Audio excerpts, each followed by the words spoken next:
live again? Is the YouTube stream gone? That one's gone. That one just ended. That one died.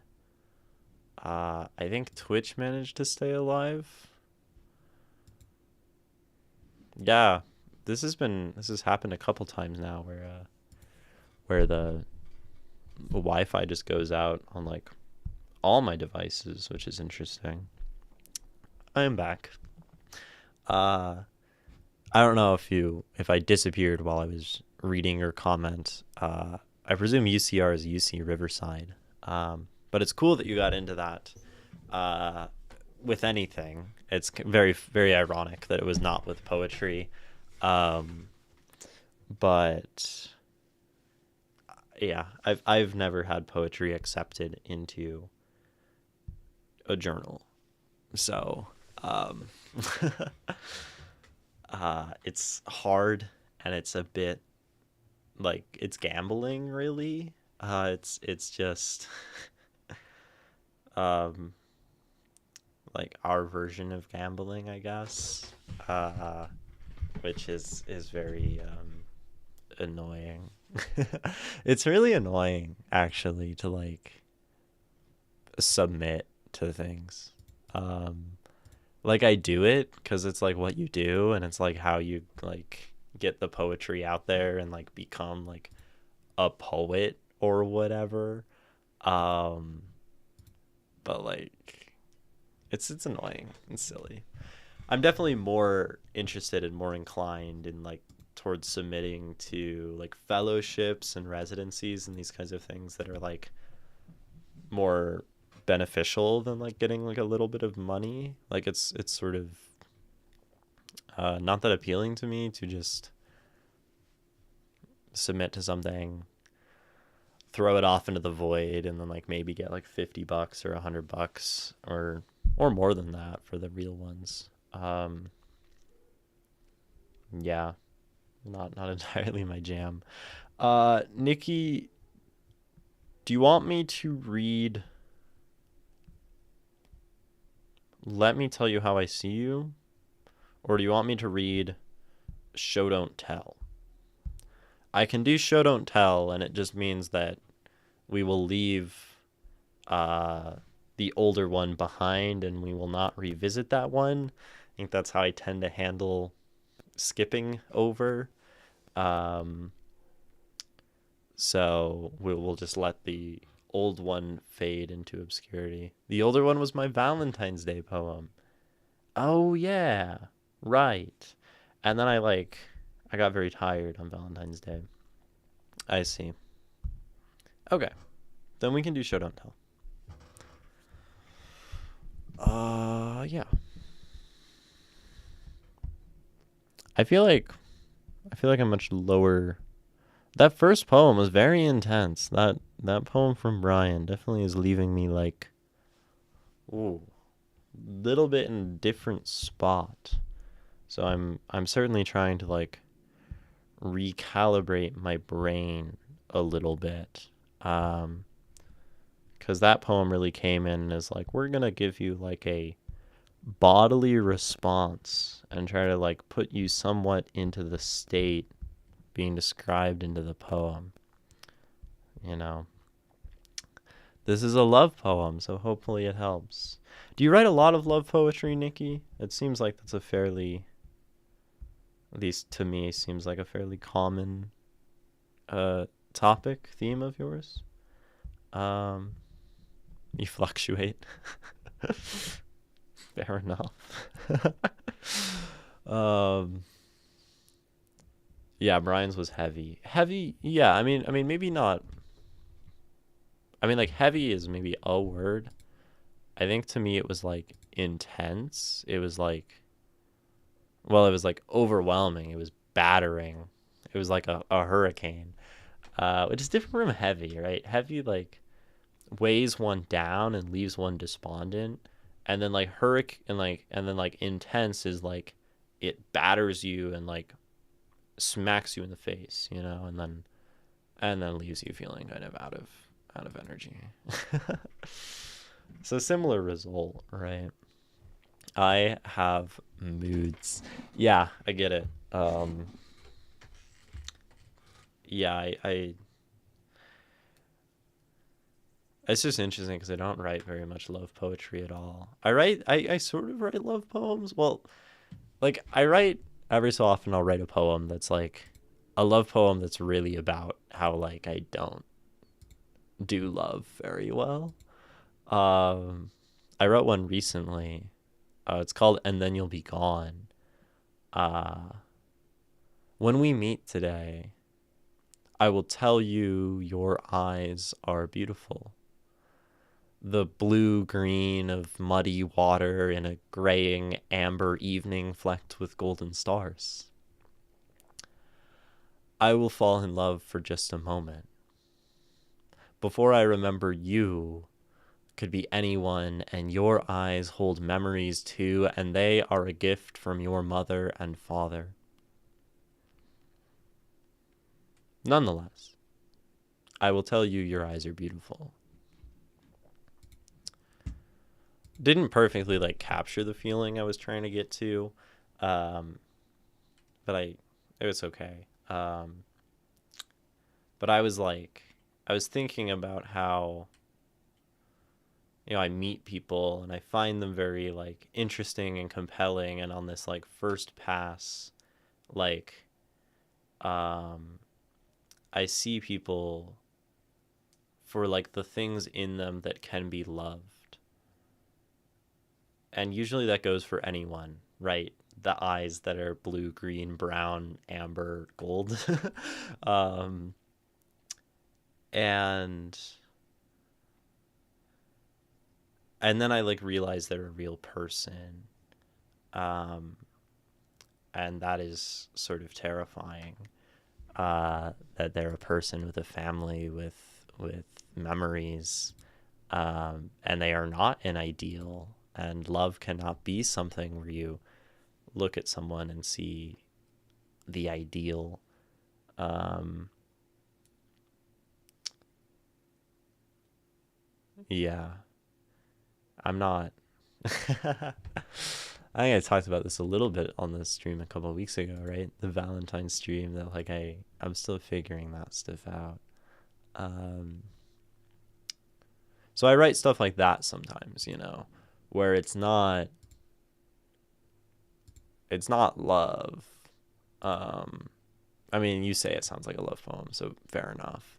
Um, but it's like about that I struggle with the notion of love itself. Oh, here's like another one. Love ends in stillness. When you change and all your favorite songs don't sound the same, no, it won't be long until you find another. Which is about love, sort of.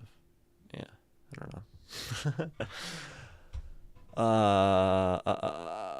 know. Yeah, but I guess we'll read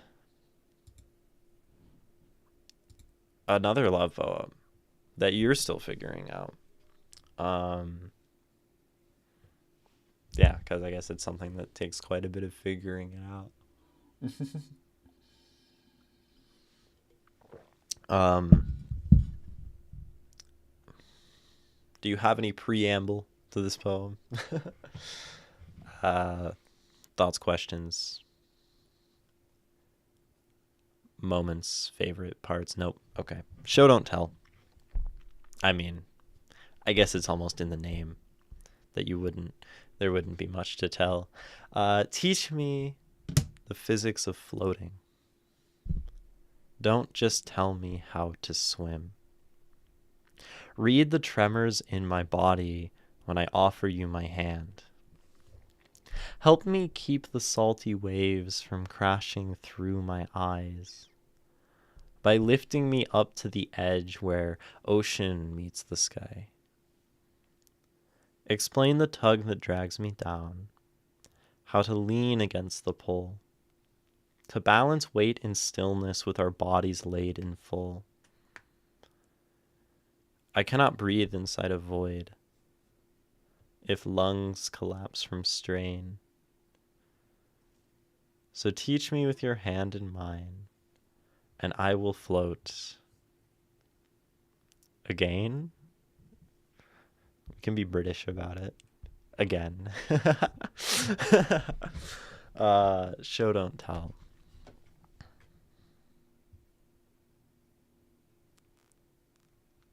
I like this. I like some of these lines a lot. There's like a bunch in here that no, it's a slant.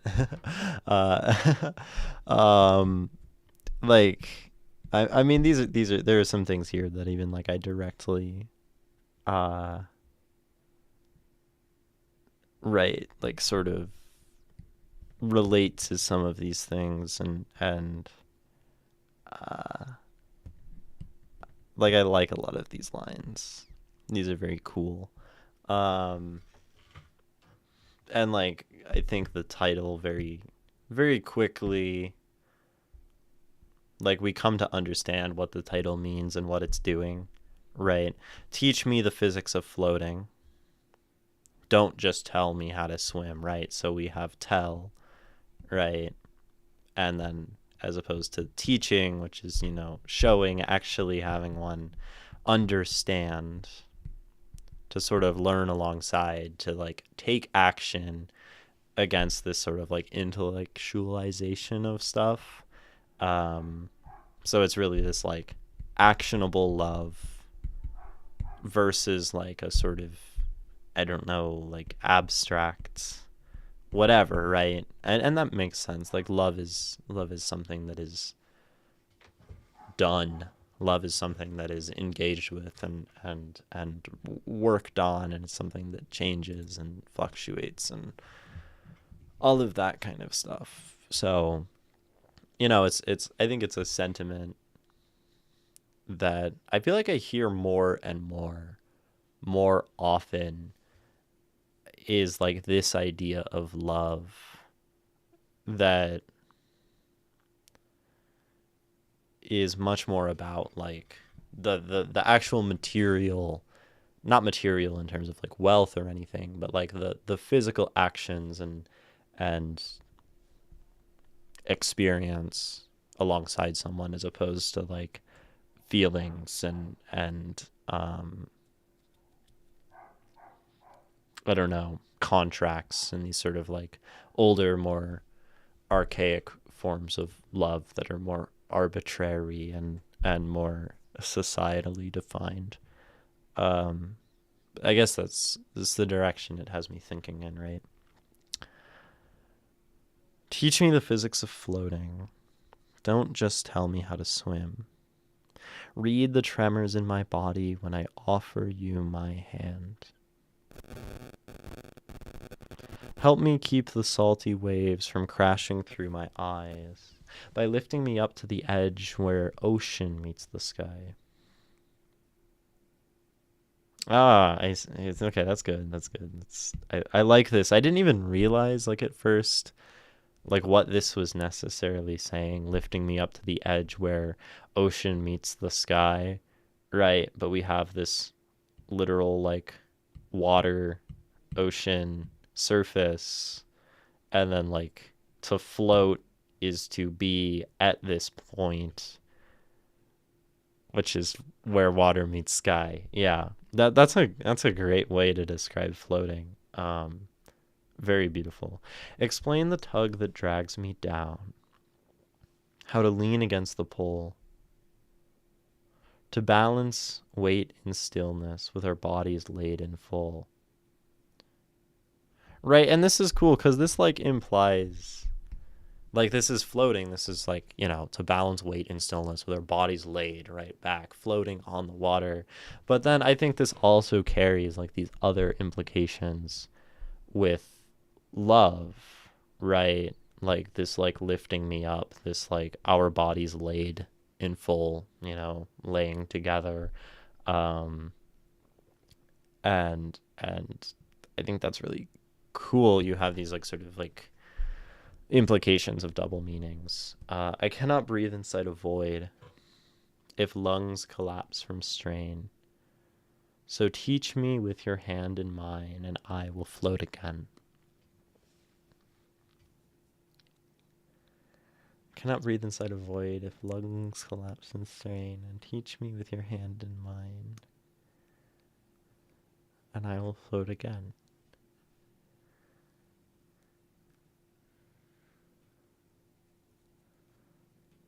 Yeah, I like this. I like this a lot. Um, Thoughts are moving slower, right? Again, adjusting to this pace of poem versus the one before. Um, so the brain is chewing on it slowly.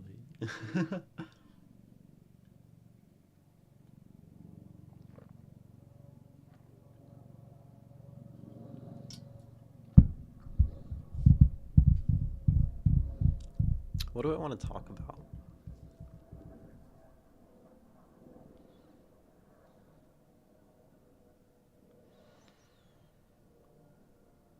This poem is just really like, I don't know, it's very calm.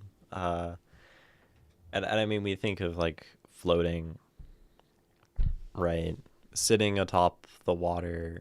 Like it's just very free and comfortable and easy, but then it's, like we have this sort of contrast happening in the poem of this crashing, this dragging me down, this cannot breathe, this collapse, um against like this really beautiful, comfortable, right, laying down, lifting up, stillness, hand in mine. um I think this is like a really potent way to describe love, right? Um,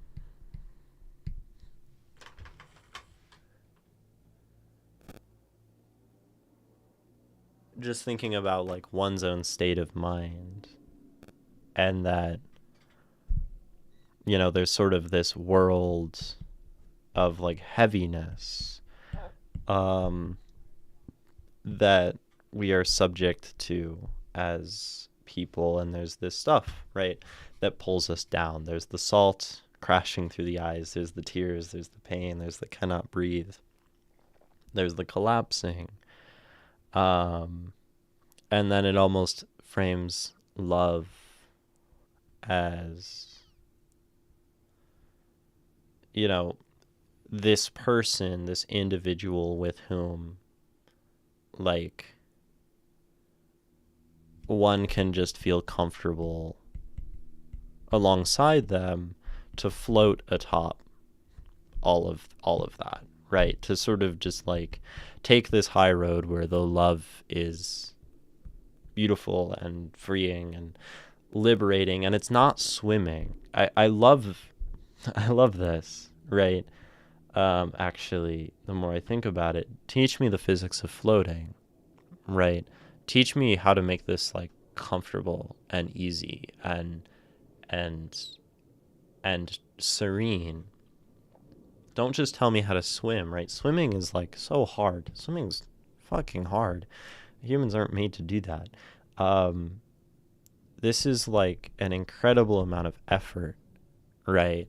And it almost speaks to love as, right, people talk about love like, oh, with this person I feel like being the best person I can be. I feel inclined to do things for this person, like, and like effort, like in some versions of love, like effort becomes effortless, right? um that's a that's a good line. That's kind of a banger, actually. um right, where this doesn't want a kind of love, or maybe it's not want, but it's not talking about the kind of love that is swimming and clawing at the water and like trying to get through and trying to get by and like fighting to not sink, right? This is talking about a love that is comfortable, um, a love that is safe, a love that is like still against all the shitty stuff in the world. And I mean, you were talking earlier, Nikki, right? Um, that you feel lately, like numb against like all of the things to feel, all of the things to pay attention to. Um, and like this poem makes sense within like the frame of that, right? Um, that wouldn't it be beautiful if like one could have a person with whom like that floating just happens, right? Uh, a person to, sort of ease into, sink into, be safe alongside and with. That would be quite nice, right? Um, and maybe that's an ideal, right? Is this possible? Does a love like this exist? Is always a question that I get when I read like love poems. I'm very critical of love poems. I'm always asking like, is this possible?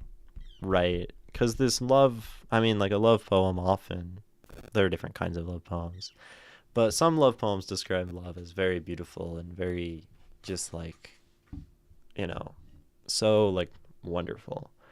Um, and and like sometimes one wonders like maybe love is like this sometimes, and then sometimes it breaks and it's swimming and it's hard, and then you float for a while.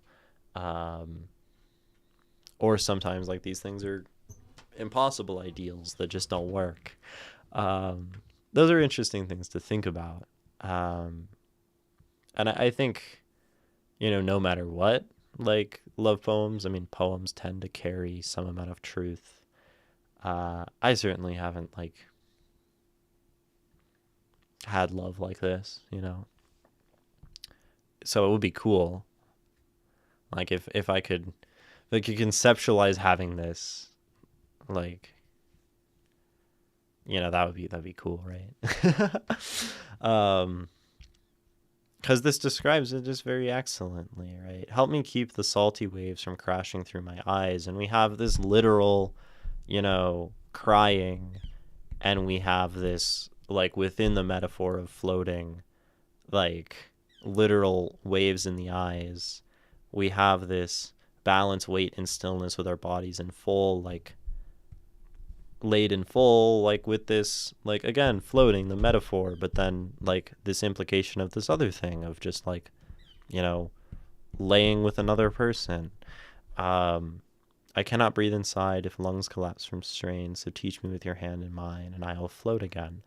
And like, even this one, um,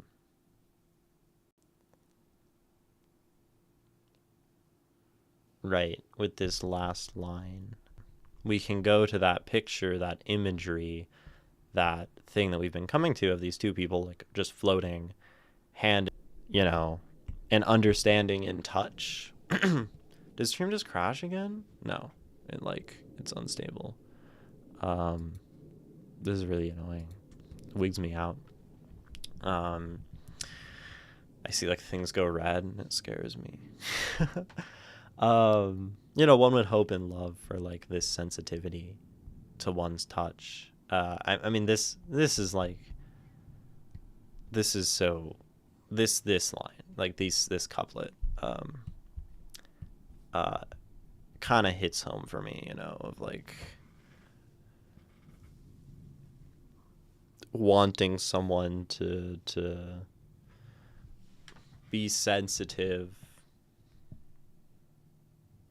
to my expressions, to the way I am, to who I am, to like the way my hand is shaking, right? Uh, to have that be, you know, reciprocated. Um,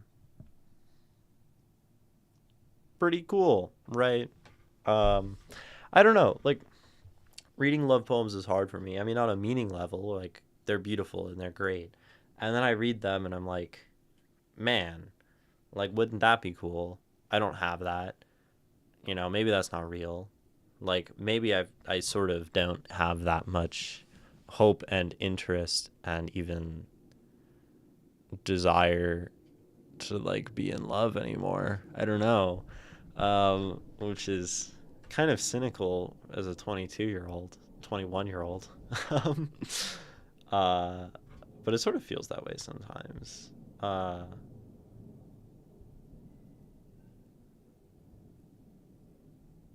Like oftentimes, oftentimes love poems give me a picture of love that I don't believe in, right? Um,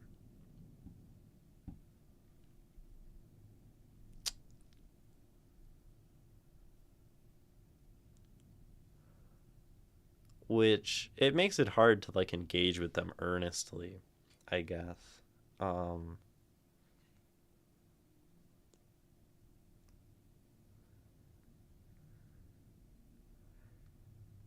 like romance.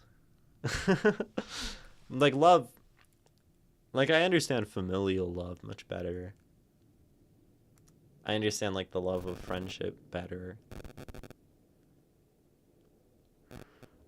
Ultimately at its core this is a love poem about empathy. Yeah, this like reading the tremors, this like helping someone out of tears, um, you know, helping to still one. And these are like actions that can be taken, right? Sort of saying this earlier, where like, and I guess a person probably could exist, right? Who could take all of these actions and be considerate in that way. Um, I'm okay. That makes sense, right? I cannot breathe inside a void. Um, so like this like aloneness. Um, um, not really working, and then yeah, I mean, I guess that's part of it, right? Is that I was thinking about this the other day and like love. I mean, I do this a lot where I'm like, what is this word? We have so many like definitions for like a word like love, that it stops being useful. It's not very useful to me, because love is like a very imprecise thing, right? And I guess this poem, it doesn't mention love. I don't know. Maybe to call something a love poem is like it maybe that does a disservice um to a poem, right? Because yeah, like maybe this poem like really is just about like empathizing with people on a human level. Um Maybe this is about, taking the time to slow down and being present with another human and um you know being comforted in pain and comforting and just like being not alone in an ocean, right? um that's quite compelling to me actually, um as a sort of a not a very love poem kind of person. uh like like sometimes I genuinely think this notion is worth discarding, not because I don't want love, but because it, like, what good is love when there's empathy? What good is love when there is care? When there are like these actual things that happen instead of these ideals. And then I look at this and I want to conflate it with ideals because I'm thinking about love, but really maybe I shouldn't be thinking about that because it's not like real. um yeah. um and maybe I'm saying dumb shit because I haven't thought about very much of this. Well, I've thought about this a lot. I haven't come to great conclusions, but this is sort of a conclusion I came to the other day. For me, empathy kind of is love. Yeah. And I think that's like similar for me, right? Where like love has something to do with a lot of different things. Love has something to do with care and empathy, which are similar. right? Love has something to do for me with like time, and like just like the time spent with someone and engaging with someone, right? Love has something to do with um just like joy and like a genuine like, presence with another person, and even like alongside that like pleasure, right? Like the physical joy. um like all of these things are, you know like important. Even platonic love is love, right? And that's the thing, like that's why I don't like love, because like, like platonic love and like familial love like take some of these things out, you know um and like that's annoying. um but even like hugging someone, you know yeah. um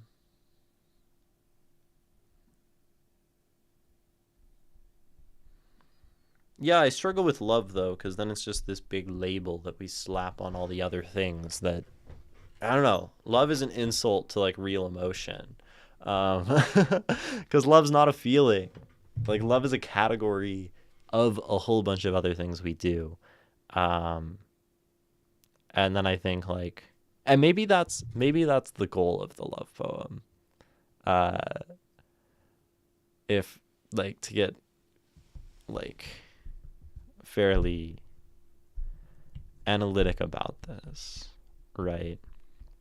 Like the goal of the love poem maybe isn't to regurgitate like the vague um the vague and unspecified love. um because everyone understands this, and this adds very little to like our narratives of love. I'm just spitballing here. And so maybe the love poem is then to, you know, take take the abstract love, right, and to like break this down and pick it apart. Not to pick it apart, that's kind of mean. um into something more concrete, right? And I mean, you have like this imagery, you have these actions, you have this these metaphors, which are very like strong and very peaceful. And then it's to like communicate a real feeling, right? Because like there's a different feeling in being cared and caring for someone else. There's a different feeling in pleasure and just like the joy of someone's presence. There's empathy, right? Trust and time, right? Um, and so maybe the good love poem makes this leap to something real.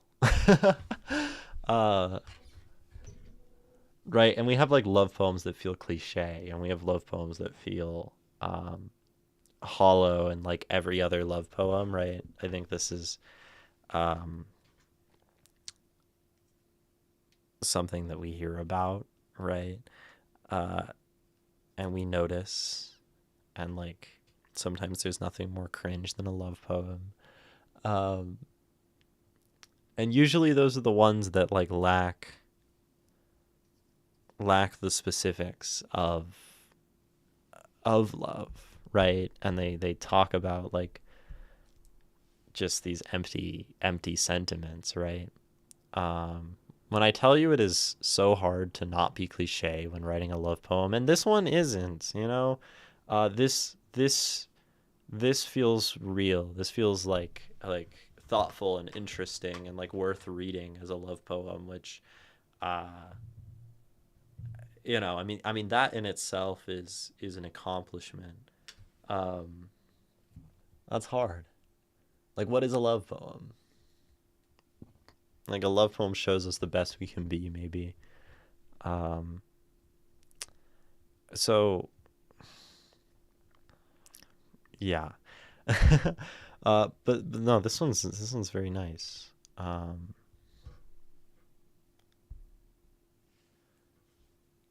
right. And there's even this idea of like, right, show what you like. You can like show me that you love me. Don't tell me that you love me. Like this I don't know if that's a that sort of feels like a familiar idea and a familiar sentiment of like that's sort of what we're talking about, like telling love and telling love as like this just meaningless sort of word um is not really, maybe not by this so much love as like love is all of these things, these like considerate, thoughtful, empathetic actions, these um this like actual peace that comes. That's kind of cool. Stream is being really unstable and unhappy. Um and that really annoys me. Why do things have to be so annoying? I don't like, I think it's back to being stable. Okay. Ugh, annoying. Like the stream, the VOD, this VOD probably your Wi-Fi is being funky. I guess so. Um this particular poem's VOD will probably not be posted because like the session has restarted on Twitch twice now during this poem, which means it will be broken into separate VODs, and I don't really want to go back and stitch them back together. So this is and the YouTube stream already died after Brian's poem, and I didn't start it again. So this is a purely of the moment and temporal experience. um, just so you know, Nikki, I do apologize, but I must keep myself sane in the face of adversity. We'll know. Yeah. No, this is actually like really interesting and helpful though. Like I've read love poems on stream before, and I think I've like taken the time to dig into like, oh, what are these individual like metaphors and meanings talking about, and like that's fine. Um, you also, dude, this chair. I want a different chair. I should get a different chair. This one's loud, and I want it to be wide enough I can like sit in lotus. Man, that'd be like a crazy quality of life thing. A new chair, dude, that'd be awesome.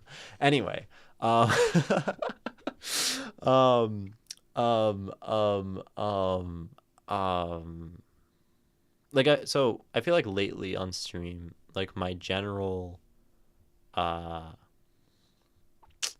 preference, right? Um, Need one of those chairs that has the side piece specifically for sitting that way. Yes, I do. I'd be such a happy camper. Um, cause like these little like arm things. I don't know if you can see, but like, yeah, it has armrests, right? So if I want to like cross my legs, it's too far out. You can't see. They hit the arms, and then like now I'm way out here, and like everything's far away, and now I can't like pull myself back in because I had to. You get it? Ah! I just my my foot snagged a cord, um, and pulled everything and almost. Oh yeah, see that even messed up. Wow, shit's breaking as fuck today. Um, this is beautiful. Thanks, Stream Elements, for telling us we're live for the 5th time. Okay, but Nikki, your poem. Because I think they're actually things I want to say because I like this. I haven't really been big lately on stream. That's what I was trying to say before I got distracted. I haven't been big lately on like talking about the words and what they mean. I mean, we just saw with like Brian's poem that all I did for that analysis was talk about periods and punctuation and breath, right? And I basically spent no time of that analysis talking about what the poem meant and what like the words were trying to say and point to. Maybe because like most of the time like that's able to be done just by sitting with the words and maybe I'm just tired of doing that. So when I've had love poems on stream before, I've been like, "Oh, look at this metaphor. Look at this thing it's doing. Look at like how this symbol is working to talk about love." And I don't actually like and now that I'm not doing that, right? We'll say. Now that I'm not in that frame of mind in life, like I can actually think about like the love poem as a structure. Like the love poem is a form outside of other poems, right? Where like the not a form but maybe a genre. And that genre has very specific things that it does that like work within that genre and don't work within that genre. And I feel like maybe until now, um, I haven't actually really thought of the love poem as a genre worth taking seriously. Um, Maybe because I didn't think very much of love. Maybe because I had some association of like being a dumb teenager and like writing a love poem for someone and like that being really awkward and like sort of silly. Um, but like I think once one cuts through all the cliche and all the bullshit and all the stuff that feels very like trite, um, there can be like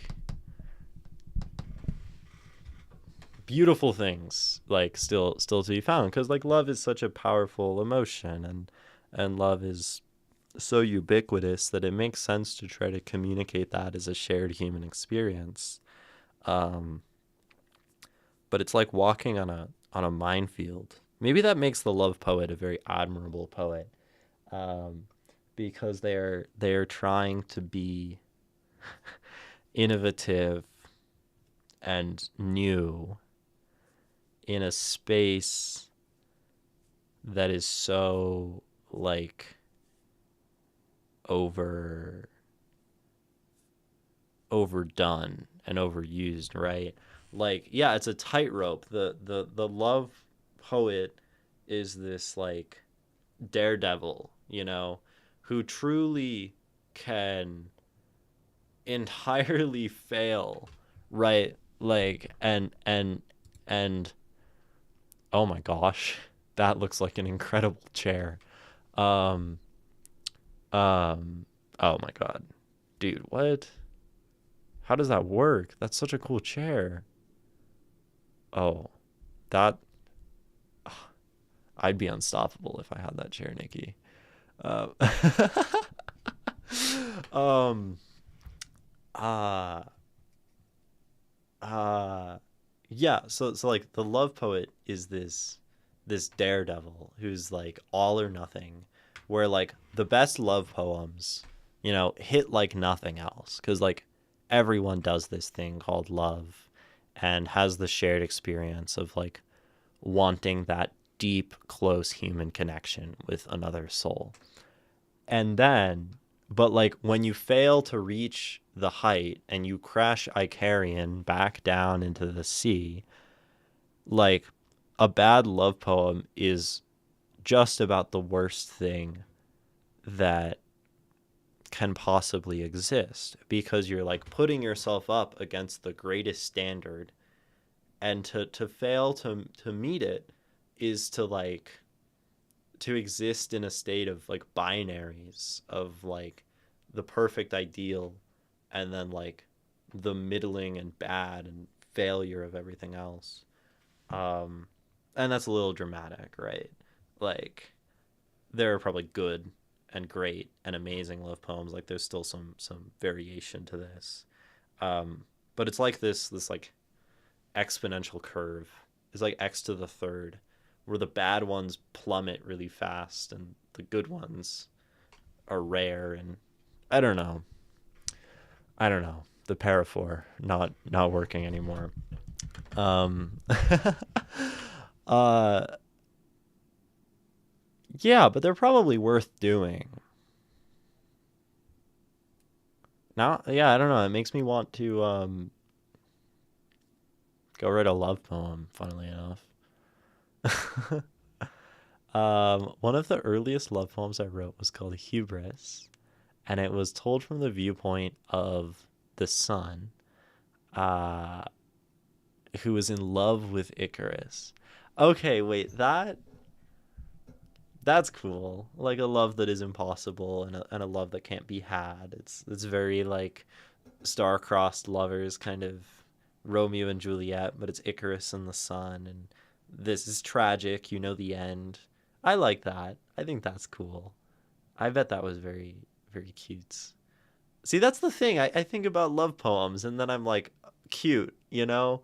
Like, I don't automatically conceptualize that a love poem could be like overwhelmingly powerful and like shaking to the soul. That's my problem. I think I'm actually like on a very deep level. I've been conditioned by like Instagram to not, and by slam poets too, um, to not like love poetry. And I feel like that needs to change. Um, because high key, there's definitely good stuff out there, and I think I've been spending a long time ignoring love. Um, I think you found your new challenge. Yeah, yeah. Also welcome in Pepper. Tries to sneak in, knocks over a chair. Dude, I like knocked over my whole stream setup a minute ago. Like, honestly, you're probably doing better than me. Um, we're talking about this poem, which is a poem that is within the genre of love poetry, but more so we're it's mostly me rambling about my thoughts on love poems, and realizing that uh, I don't know. I've been having realizations, Pepper. That's what's happening.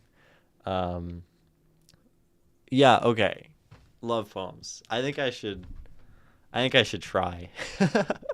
I think I should try to write about love, because it's like eating me. Like I don't know. And then I meet people and I'm like, oh, this person is cool. And then I'm like, I don't know. I've just like had this weird thing with relationships, and I'm like high key afraid of like love and stuff. Um, where like I just don't want to engage with it, and like I don't know. Yeah, I don't like love. This is as an idea. Like it frustrates me deeply, and I've been grappling with it for some time, like in a subconscious way. Um, and I feel like I need to pull out the old sword and start cutting at it and see what happens. Cause ugh, yeah, love, fuck, man. You're having an awakening. That's good with poetry. I am, and your poem is somewhat the cause of this awakening. Um, so you're allowed to pat yourself on the back, and I don't know, have some pride about that, if that's your cup of tea. Um, I mean, right? A poem can make someone feel, it can make someone think. This one's, prompting thought, so that's good. Congrats. Um, Yeah. um huh.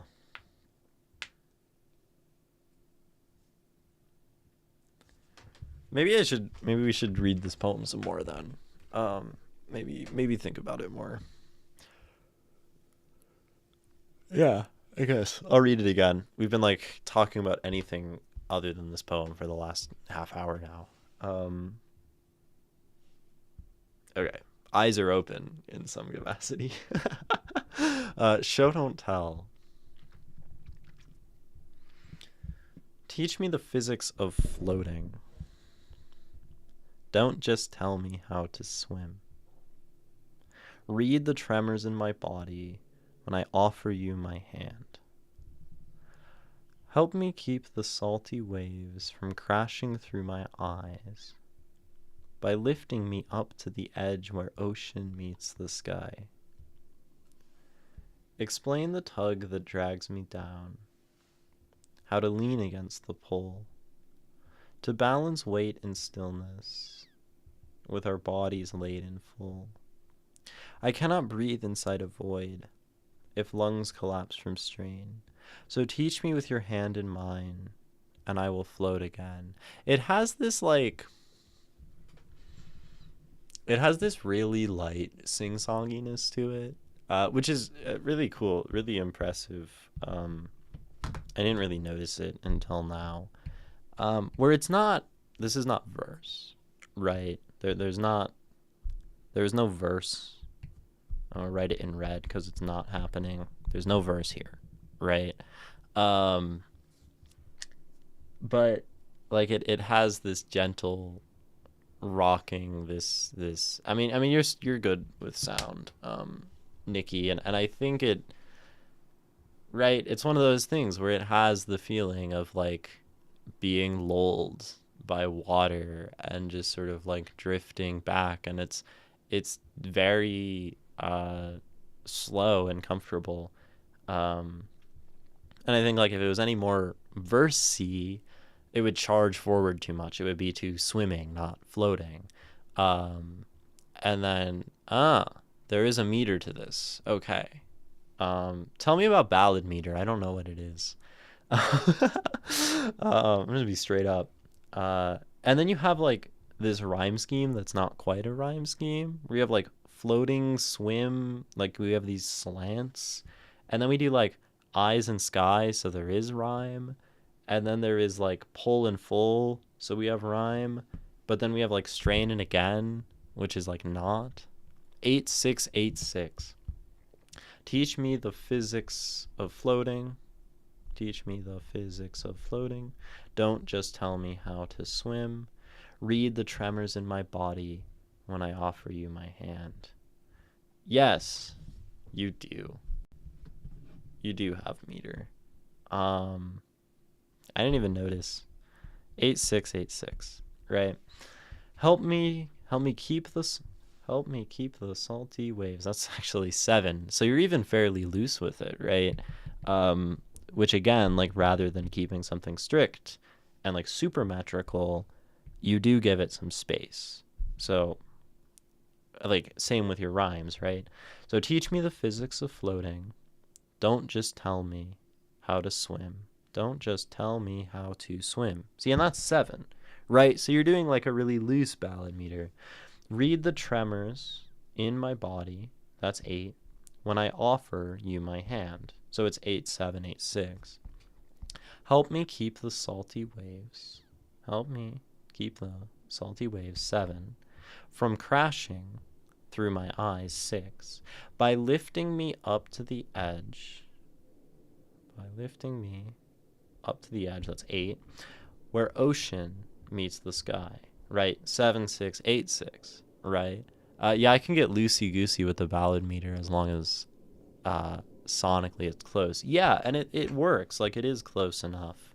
Explain the tug that drags me down, how to lean against the pull, to balance weight in stillness with our bodies laden full. But it does this thing, right, where it pushes, right?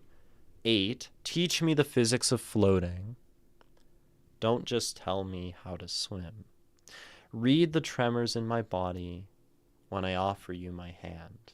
So we have like long, we have like a leaning in, and then we have like a light pulling out. And then we have a like it really has like a wave like feeling here, right? Where it's like bringing us back and forth. It's swaying. It's cool, right? Um and I think that just like really contributes to the feeling here that it is like love can be this thing that relieves the tension. Love can be the thing that is like the relaxation of the intensity, right? Explain the tug that drags me down. It's like the intense part of the line. How to lean against the pull. And this one is like that, leaning against the pull. It's that like you're almost explaining what the words are doing there. But it really does like it's like this is the intense part, this is the wave pushing, this is the wave pulling, to balance weight in stillness, heavier weight, stillness, stagnancy, with our bodies laid in full, so we relax to the bodies, right? I cannot breathe inside the void if lungs collapse from strain, so teach me with your hand in mine and I will float again. And this is interesting, right? Because then it's like the intense part as a couplet and then the relaxed part as a couplet. um so it just like follows just closely enough that we have the rhythm, but we have variation, because even then, like floating right on water, it's unexpected, it's not still, it's not perfect. It's, I don't know, it's cool. Love poems might be a cliche, but there's always more to say. I don't think anyone has figured out love yet, certainly not me. um um yeah, and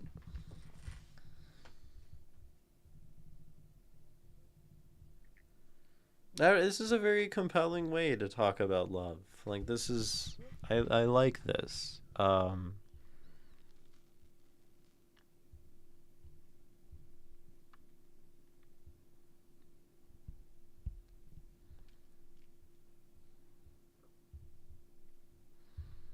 So teach me with your hand in mine and I will float again. Just tell me how to swim. Read tremors in my body when I offer you my hand. There's actually, I don't know, there's like actually maybe a lot going on here. Like, maybe my brain's a little fried, but this poem also feels like kind of,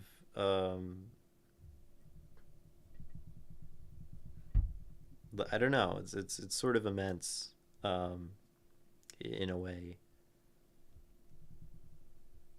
Maybe it's just me being baffled by the fact of love poetry, um, and like what it means to actually engage with love in a real way. Um,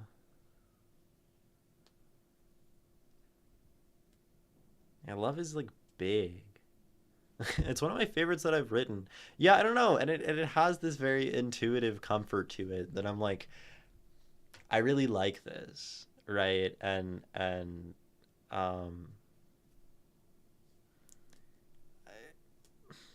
like sometimes I'll read stuff on stream. I'll be like, I like this, and it feels this way, and here's why, and that's very comfortable, right?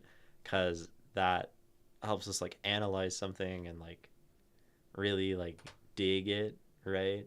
Um, and then this one, I'm like, I like it, I vibe with it, and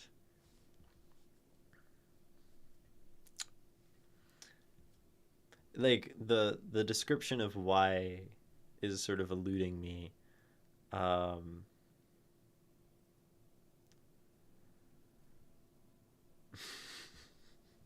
I don't know.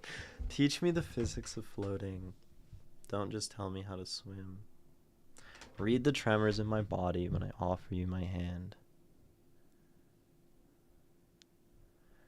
Help me keep the salty waters from crashing through my eyes by lifting me up to the edge I don't know. I mean, it has this like these like massive like being alone in an ocean, like solitude, sinking, drowning, like this implication without really like it just alludes to like the other pain of life and like the idea of being so alone and being so void. Uh, but it doesn't concern itself with that because like in the moment it is floating and in the moment it is comfortable and um I don't know, like in a similar way to that this one that we read earlier, like pulls us into the breathing and pulls us into the intensity. Like this one really feels like it lull. Yeah, I mean that's like the word, right? It's like rocking one into like comfort. I don't know. um,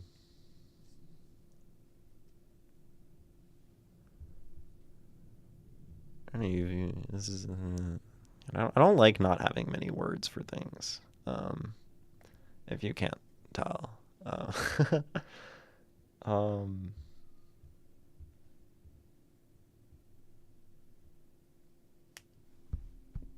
hmm. Help me keep the salty waves from crashing through my eyes by lifting me up to the edge where ocean meets the sky. Explain the tug that drags me down, how to lean against the pull, to balance weight and stillness with our bodies laden full. I cannot breathe inside a void, if lungs collapse from strain, so teach me with your hand in mine and I will float again. Jenny, you have me grinning so much right now by your reaction. Ugh. I mean, I'm glad. I'm glad you're grinning. That's good. Um, yeah, like I don't know, you made me break character, you know.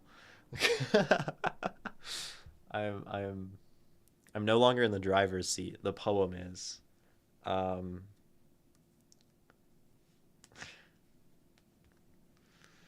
uh.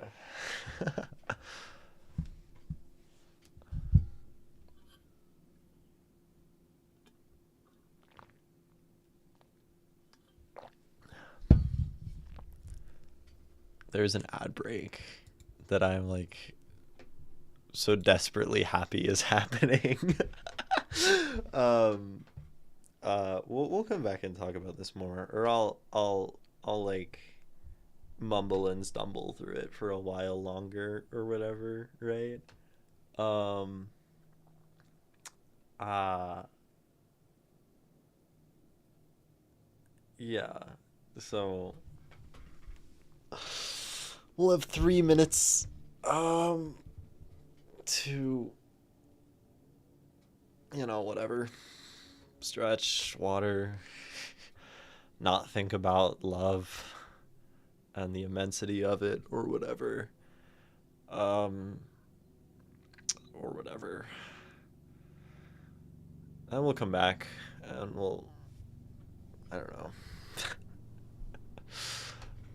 I'll be right back.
Hello.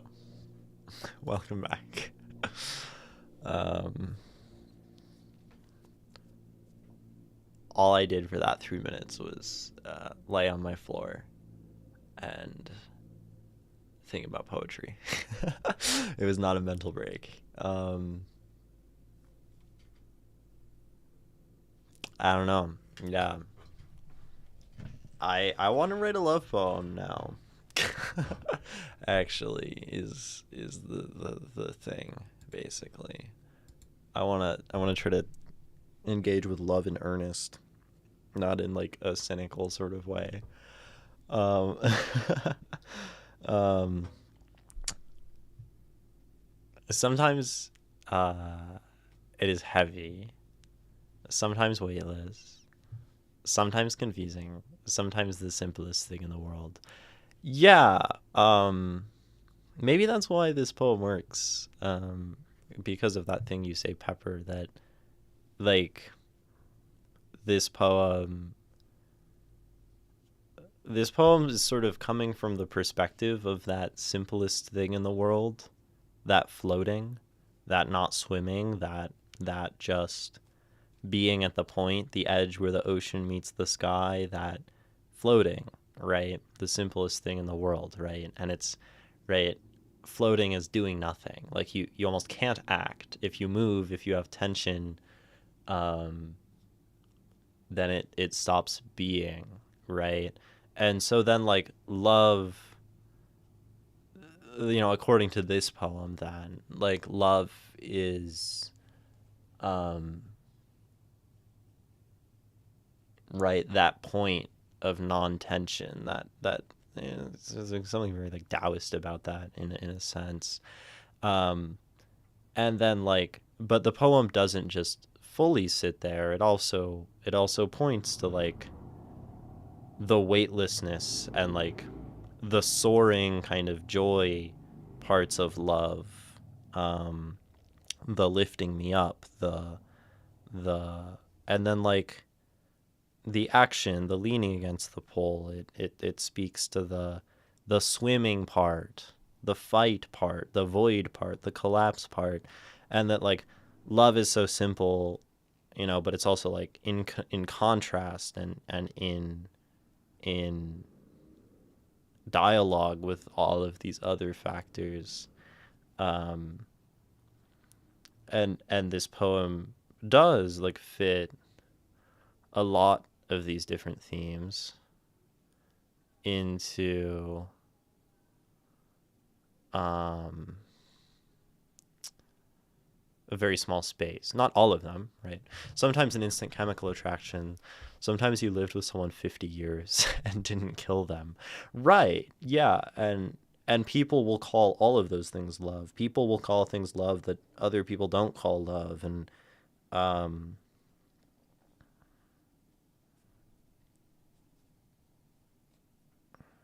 that's fascinating. Um and this may be right. I mean like a love poem like probably tells you about the kinds of love that a person prefers and the kind of things, right? Like a love poem is almost an answer to a question, that wonderful sung question, what is love?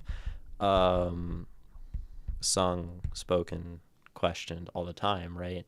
Um, and and like the way that someone answers that in poetry, we'll say, is very indicative of a lot of things probably. And it right, like Bukowski, right, like for Bukowski, let's say, he's very crass, he's very awful. Like love is wrapped up in lust, love is also wrapped up in loss, and um like the people who he loved prior. And it's very um I mean, I think of for Jane, one of my favorite Bukowski poems, for Jane with all the love I had, which was not enough. I'm just going to read this. We read this on stream a long time ago. I probably didn't have very good thoughts about it then. Um, I pick up the skirt. I pick up the sparkling beads in black. This thing that once moved around flesh. I call God a liar. I say anything that moved like that or knew my name could never die in the common verity of dying. And I pick up her lovely dress, all her loveliness gone, and I speak to all the gods, Jewish gods, Christ gods, chips of blinking things, idols, pills, bread, fathoms, risks, knowledgeable surrender, rats and gravy, of two gone, quite mad, without a chance, hummingbird knowledge, hummingbird chance. I lean upon this. I lean on all of this, right? Like, that's such a different love from this poem's love. That's such a different love from Neruda's love or Baudelaire's love or Dickinson's love. Such a different love from Nikki Giovanni's love, right? And maybe that's like one of the cool things about love poems, right? Is that even though love is like cliche and similar and like all has this like really strange like universality to it, love is also like so varied and so immensely personal, and maybe that's just like a big component of who someone is like how they understand love and how they relate to this notion of love, because love is like something that maybe underpins like how we treat people generally, and you know how we understand like ideals and how we believe in things, and like love exists in all of those places. Interesting. Yeah, I don't know. It's got my brain sort of stimulated.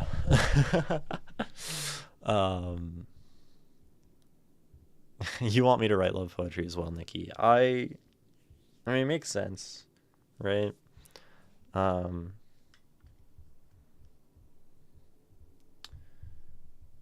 Yeah, I mean, love poems are very earnest.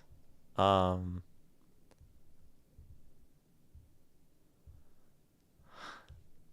Very earnest. It's interesting. I'm excited for you. Flex that edge of your voice. Yeah. Yeah. um,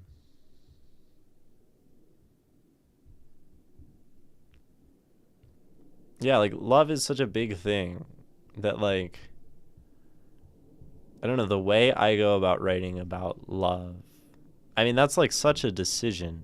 I mean, it's not a decision. It's also like intuitive, and it's just sitting down to write, and whatever happens. Um,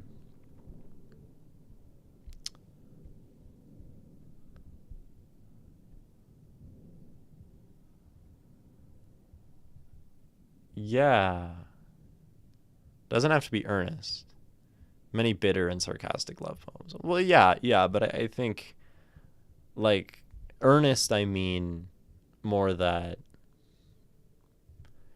it's hard to write about love in a way that isn't what you think about love.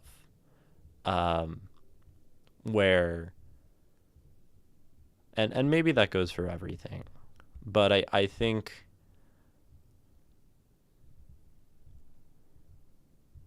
like when people write about love, it's very hard to like perform something outside of your own conception of it, and to like, and that's what I mean earnest, right? It's like coming from one's, it's very close to the self. um and you'll look at like a kid's love poem, and it will be very just simple and rudimentary because they just don't have um, that much of an understanding. Hmm. I have a Bukowski quote saved in my writing prompts: "Find what you love and let it kill you." Yeah, and I mean that's very Bukowski because he was tormented by the loss of the one woman he loved for like the rest of his life after she died, Jane. Um, he was also like horrible to a lot of people. um, I get, yeah, Bukowski's a fascinating character. I really like him. His writing. Uh, yeah, yeah. Bukowski's so weird. I love him. He's so cute. He's such a funny guy. um, yeah, I so for you two don't really know. When I started streaming on Twitch, like the first thing I did, the first big series of analysis, because I didn't have many people like sending me stuff, was just reading um Bukowski poems from this book, right? The Essential Bukowski. And I think I read and analyzed like this is probably like 30 something, 40 something of Bukowski's poems. Um just like within the span of a few months. And like I don't know, it's funny cuz like Bukowski was like the first poet that probably like started to teach me things about the way poems work, for better or for worse. Um, like much of my writing is very, very rooted um, in Bukowski. Grief is the price of love. That's a good. That's like proverb type shit. That's really good. Um, yeah, grief is the price of love. One of those annoying things where like it kind of tells you a lot about love and it kind of doesn't tell you very much at all. A statement like that, right? Which is kind of funny.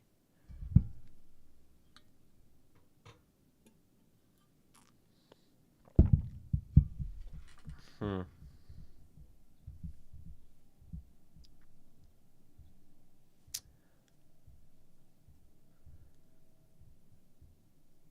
Show don't tell. Yeah, I don't know. Like I don't know. This poem makes me feel things, and there's like not that much to say about it. I'm just enjoying like reading it over and over again. Actually, teach me the physics of floating. Don't just tell me how to swim. Read the tremors in my body when I offer you my hand. Help me keep the salty waves from crashing through my eyes by lifting me up to the edge where ocean meets the sky. Explain the tug that drags me down, how to lean against the pull, to balance weight and stillness with our bodies laid in full.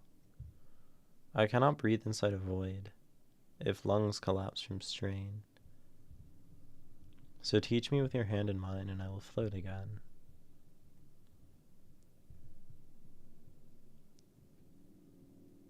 These two lines, like just for like so on so many levels of my own experience, um I'm just like the number of associations from my own life that I bring in when I read these two lines is incredible. And that's not something um that the writer can control. Um and I mean that this is why like any analysis is so subjective because like I can read this and I can read this line, and every time I've read this line, I've just paused after it because I'm like, damn, that's right. That.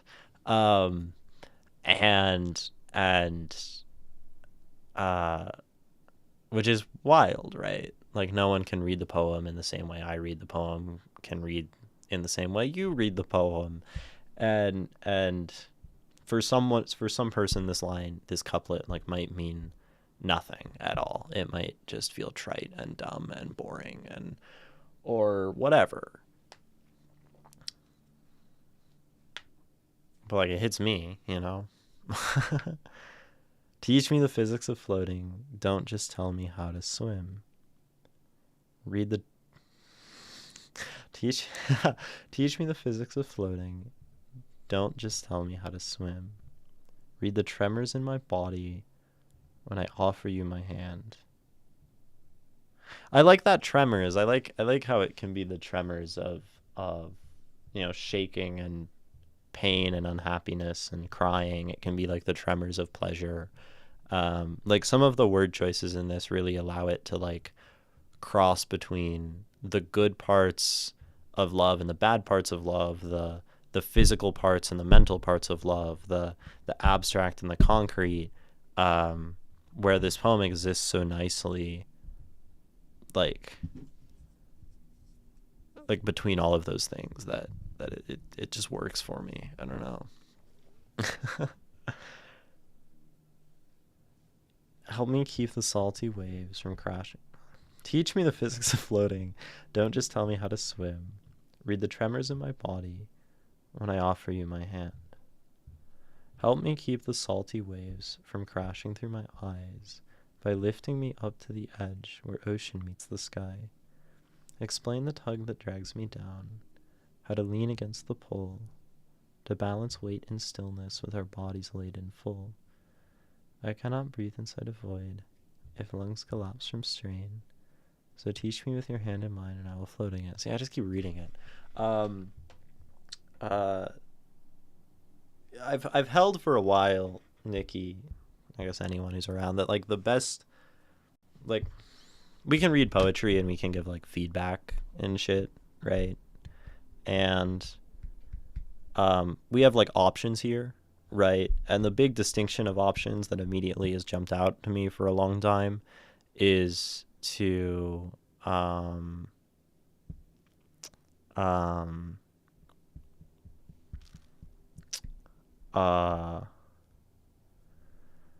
distinguish these between like the emotional response and feedback and then like the technical or the analytic feedback. And on stream, I defer to the analytic because it is not guaranteed that I will have an emotional response to every poem that I write. Because quite honestly, it's very hard.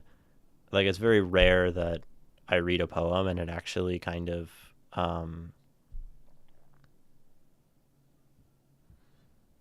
makes me feel something. Just I have a pretty like strong barrier when it comes to that, where like a lot of media just doesn't hit me in an emotional way. And I usually tell people, I don't know how much I say it on stream, but the best feedback one can give to another is the emotional. Like I've had someone come up to me after I read a poem and they said like that made me cry, that meant so much, that touched on my own religious trauma.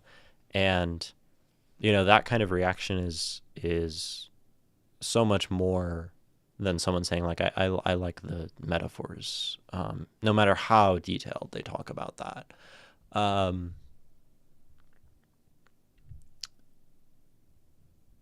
And I guess Nikki, like in this case, like this poem just like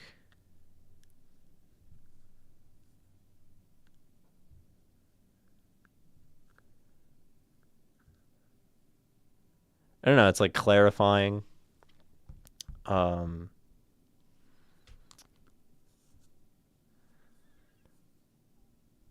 It like I don't know, it just hits on all of these like past relationships and like the things that I want out of and the things I want to give. And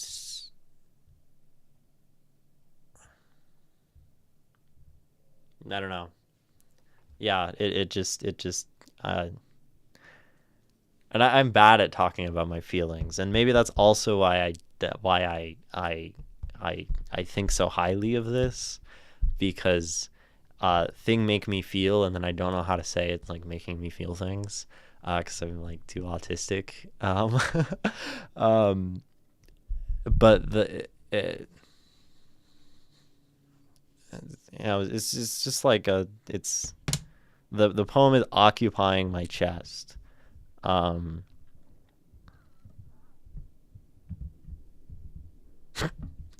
what a thing to say. Um, for me lately, love is a stray cat who ran up to me saying meow.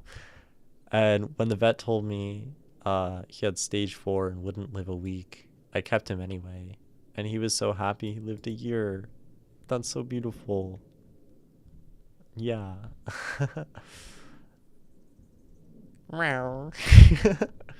Meow. I have intentionally tried to write with that ambiguity. I once had a woman think a think uh, a love poem was about miscarriage, and I was okay with that. Yeah, yeah. Ambiguity is a really powerful tool, um, and like the fact that art is inherently ambiguous is something that I think should be worked with, not against. Um, where creating art that I haven't thought about it had thought about this a lot. Um, but I think if we're gonna create art, like we're trying to have it like resonate with people and connect to people, and at that point we should leverage vagueness and leverage ambiguity, um, such that we can try to have our poems like reach broadly. I mean, maybe if that's what we want, right? Some people don't want their poems to reach broadly. Some people don't know what they want their poems to do, like me, which is why I always ask these questions of myself on stream and can't come up with answers.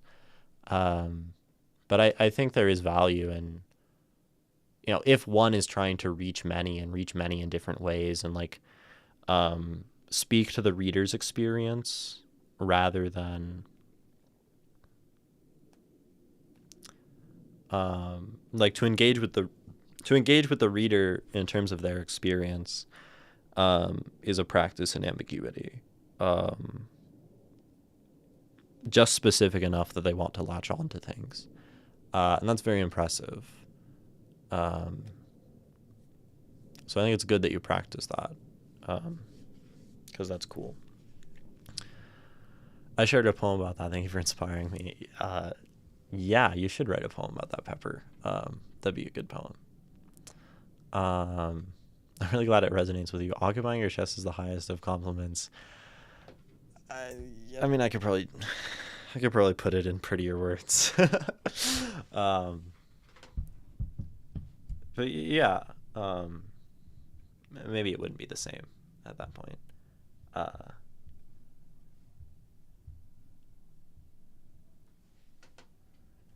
yeah, I once had this partner, uh, and she like she wanted to know, like, this was one of my earlier relationships in my life. I was like 18. Um, and she wanted to know like what I liked about her. Um, uh, and she was like, yeah, just like give me like any compliment, please. Like tell me something you like about me. So I had this person who I knew I liked, and I knew like made me feel things, like kind of like forcing me to try to put words to it. This was a very uncomfortable experience. Um, and and it was like so difficult, and and I like and I said something that was like me, like just some like you say, Nikki, like visceral, um some like genuine uh sort of thing. Like maybe like I don't give genuine compliments very much because I struggle and they sound weird. Um uh and like I have a poem about that too. Um I don't know, it's very hard for me, right? So then when the compliments come out, they sound like this poem occupies my chest. And I'm glad you appreciate that. Uh, I have this poem called Red. Um, this is based on an actual interaction I had with someone last week, 2 weeks ago, week and a half ago. Red. I like your hat. It's very red. Thanks. It is indeed red. This actually happened. This interaction happened. What I meant to say was it's so red it feels unnecessary. Don't look at me like that. Unnecessary, like a bit of bounce in one step and a musical sentence sung more than spoken, or a few seconds of space to really think and enjoy the colors of life. So red it rose over the gray, black, white, style of enough, red like abundance, red like paint, like cheeks and fruit and ink that speaks with authority. It is indeed red. So I was in a coffee shop, someone had this red beanie. I thought it was really cool. I like your hat, it's very red. And they're like, thanks, it is red. And that was like the whole interaction. I'm like, man, like, what did why, um, and I don't know if I should just tell people the visceral pouring out the those parts, because like, maybe they would have liked it more if I said it was unnecessarily red, like all of those things, Maybe. I don't know. I think like societal norms conditioned poetry out of us. um, Evidently, that's all that poem shows. um, yeah. So that's the poem. Your poem, like your poem is it occupies the space in my chest. That is, it is red. Um, like it occupies a space in my chest. um,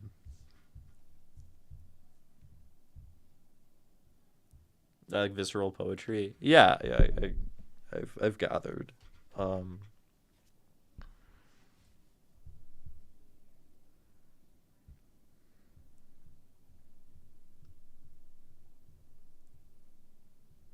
yeah, I don't know. Like it has this like notion of love as something given, like this teach against telling, this like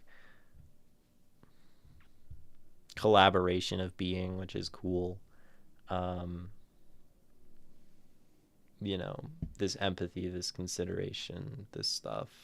But that's just saying what's in the poem. Um,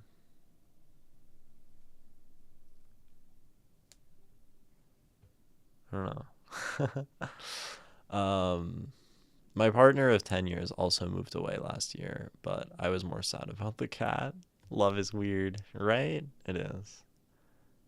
Occupying a space in your chest could definitely fit in a poem. Yeah, it probably could. Um, Definitely could, right? Um, there are interesting directions to go with that. The spaces in one's chest and the different spaces to be occupied, and um, the way someone fills your lungs and, you know, courses through the aorta and, you know, like filling one's stomach and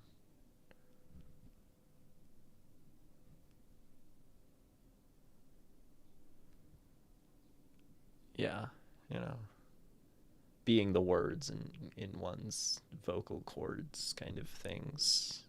There's a lot of love in that. Um, yeah. I read a short story about a person literally occupying the corners of someone's heart. That's cool. That's fun. I think I wrote something that was concerning like the extremities of the body. Um, is it no? One of my it had God in the name. Oh yeah, this one. Yeah, between man and God. Yeah, this one was like feeling a feeling in different parts of one's body and here I'll read this. I don't know what this is. I don't remember what this was about.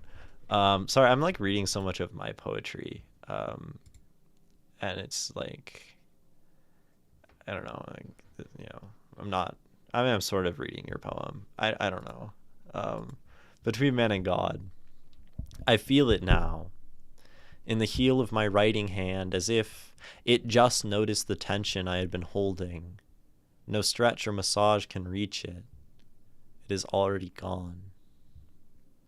I feel it now at the end of my eyelid separation, a lash, a tiny wish making her dying stand in the mirror. I cannot see her. I feel you now. Along the lining of my gut, I feel a finger tracing outlines of the fullness inside, ready and watching close for the sign of hunger. But this hurt lives in the corners of me, in the only space left to fill, where the heart's messages grow quiet, where the body is acquainted with loss. But I feel it now. Yeah. Between man and God. That's interesting, right? Spaces to fill. Similar but different. I feel like I have so much poetry that I can probably like find something in my body of work to relate to like most conversations where I'm like, oh, you just said a thing, I have a poem about that.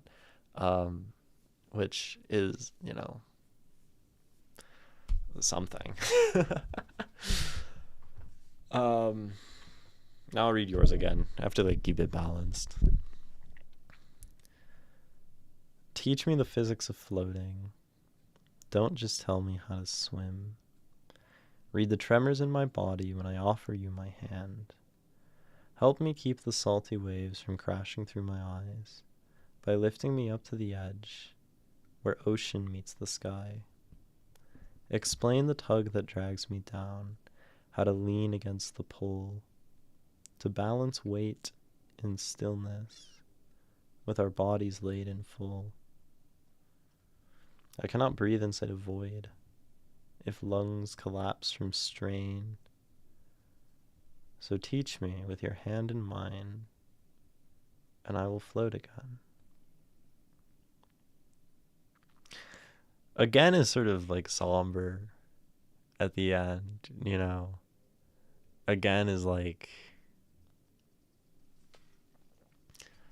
you know, one was once floating and one is not floating. Right, like again is sometimes a very powerful word in poetry, where it says that the thing was once happening and it stopped, and now it like maybe is happening again, right? It is resumed, and uh like in the sense of this poem, it's very hard because like the floating, that moment is so serene, and like this again means that one had that before, like probably with someone else, or maybe with an individual, and then love is this push and pull and this floating and sinking and floating again. I mean, there are some ways to interpret this, like this could be a very volatile depiction of love, which is interesting. um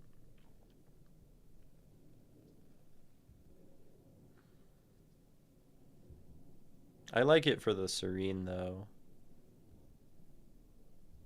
I like it for like the just being with someone. uh Maybe that's the feeling in the chest, right? It's like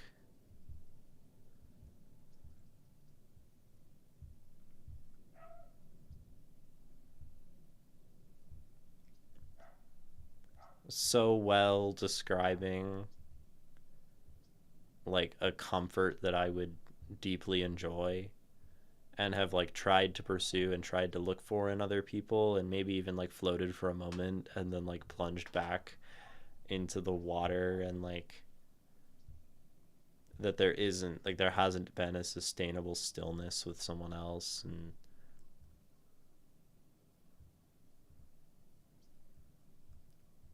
And then like how do you keep trying, like after a certain point? like like I will float again is so nice because it has this like confidence that I don't, you know, like this poem has a confidence that I don't have, um in that like one will float again. um and this poem, like, you know, like that draw is so powerful, that desire for that thing is so strong, no matter like how much it gets like kind of stamped down. um and so like in my chest, you know, like it's a reminder that that thing, that desire is there. um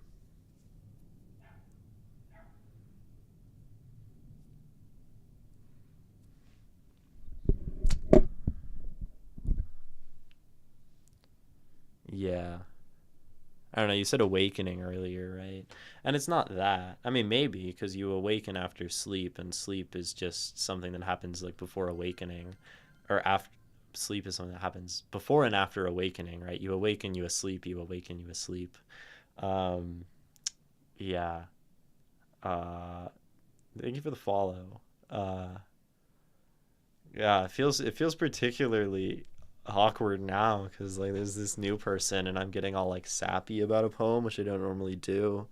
I'm like, man. But welcome in. I'm sorry, Lol. No, you're good. You're good. Don't be sorry. We're happy to have you here. Um, I just no, I mean, so I like for context, SD state, whatever. Um, like I don't normally like SD or Sean. Okay, gotcha. Um, like I usually keep this very like analytical distance from the poems that I read on stream. This is from Nikki, who is currently talking in chat as well. This is what I do here. People send me poetry. I read it. I scribble all over it. I like analyze it and talk about it and maybe teach things. Normally I have this very like analytic, safe distance that I keep from things, and then this beautiful like love poem is kind of like pulling on my heart today, and it's just like I'm so out of character. you know. That's sort of the deal.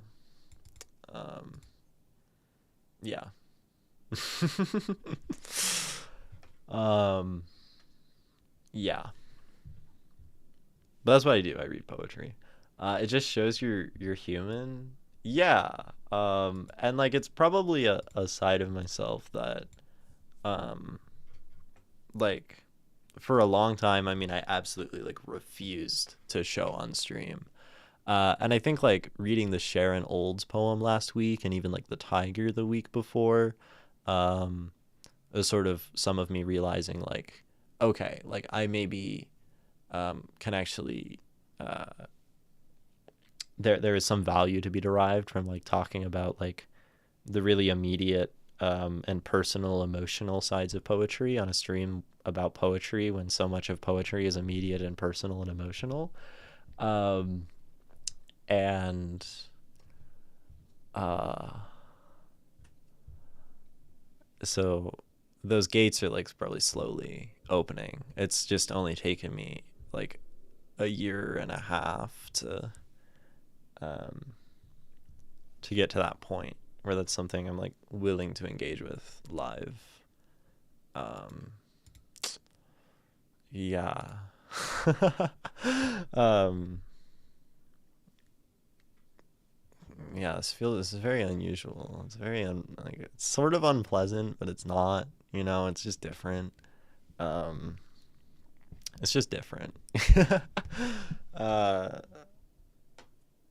yeah. Um, I might be out of things to say about this poem though. I feel like we've been talking about it for 2 hours. Like, um, we've actually just been like giving this poem a lot of time. Um, although I'm new, I appreciate your candor. It's refreshing. I I do my best. I I you know, it's certainly different for Twitch, right? Like it's a place of reactions and games and loud things um and cortisol. But I prefer not that on stream and I think it's especially important with like poetry when people send me their stuff uh to try to be genuine and all of that stuff. Are you a poet, Sean? That's a reasonable question to ask, probably. Next time I'll submit something moody. I mean, you can submit whatever you want. That's definitely your call. Obviously, like reading love poems helps me uh like move in a different direction and think about things I don't normally think about and talk about on stream. Uh, and at the end of the day, uh, right, stream is very much a place where like I learn things about poetry and try to like push my own art. So anything is helpful, right? No, although I do like reading and thinking, so I'm drawn to it, I'd say. Although I'm not very good at expressing myself. Ah, sounds a lot like me. um, yeah, you might like this stream uh, a lot, maybe. I won't presume, but that's basically what I do. Like this, so I talk about like I talk about like poetry like analysis on stream. Um, and really what that means is like reading something and like really listening to it and just trying to like think about it and like thinking a lot, reading it over and over, thinking, finding new things, like discovering stuff about a piece of writing, and um like I love that, right? That's something that I'm very drawn to. Just spending time with stuff and thinking about it and being critical and all of that. So yeah, that's what I do, and I'm very bad at expressing myself as well, um, which is why I look at the text, and when you look at the text and the words themselves, what's actually on the page, one can kind of like try to understand in like a somewhat systematic way. I think at the end of the day with poetry, it ultimately fails. where in an expressive form, at some point you like have to yield to the level of expression, uh, which is okay, right? That pushes one in a new direction and stuff. Um, but yeah, I'm gonna read the poem one more time, just if nothing else for me. And that'll be the end of talking about this poem, because after a few hours, it's hard to think about any one thing anymore. Um, but Nikki, I really like it. Here's Show Don't Tell. Teach me the physics of floating. Don't just tell me how to swim. Read the tremors in my body when I offer you my hand. Help me keep the salty waves from crashing through my eyes by lifting me up to the edge where ocean meets sky. Explain the tug that drags me down, how to lean against the pull, to balance weight in stillness with our bodies laid in full. I cannot breathe inside a void if lungs collapse from strain, so teach me with your hand in mine, and I will float again.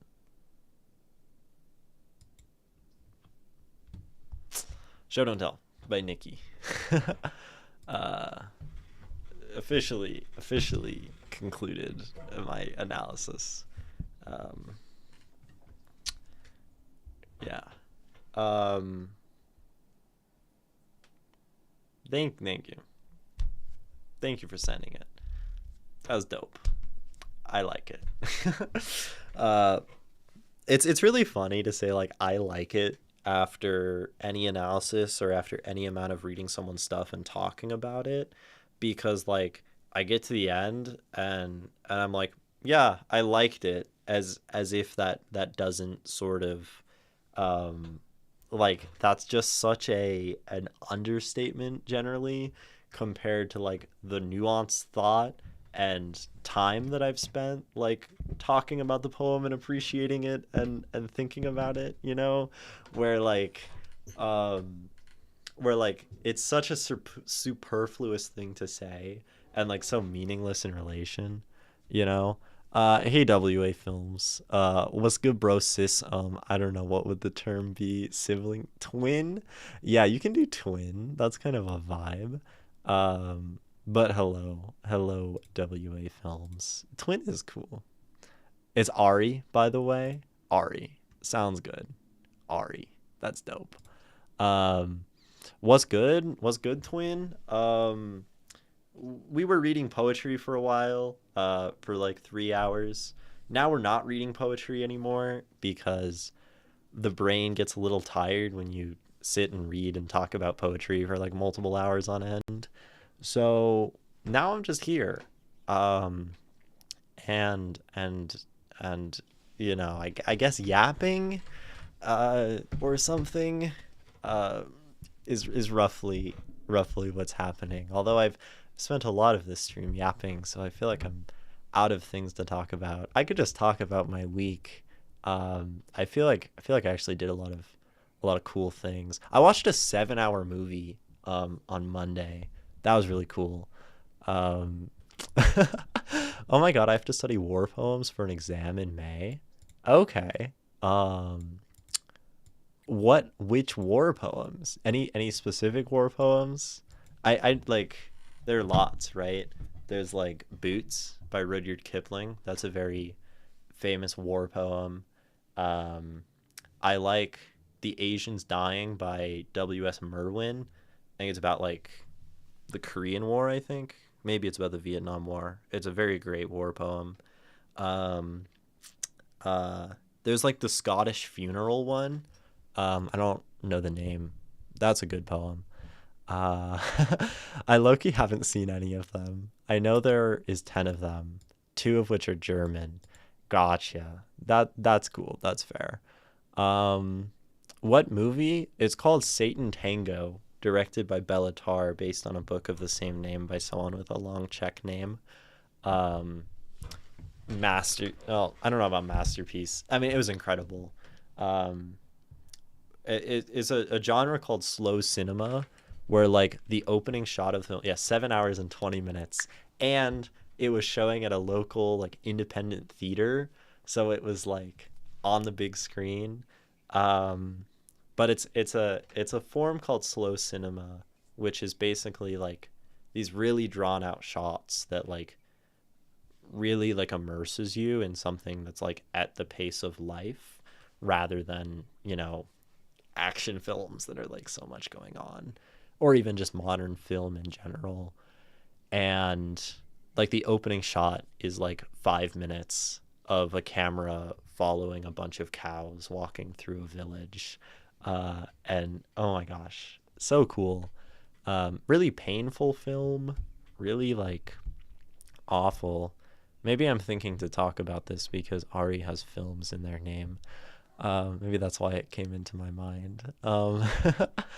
uh, yeah, very heavy.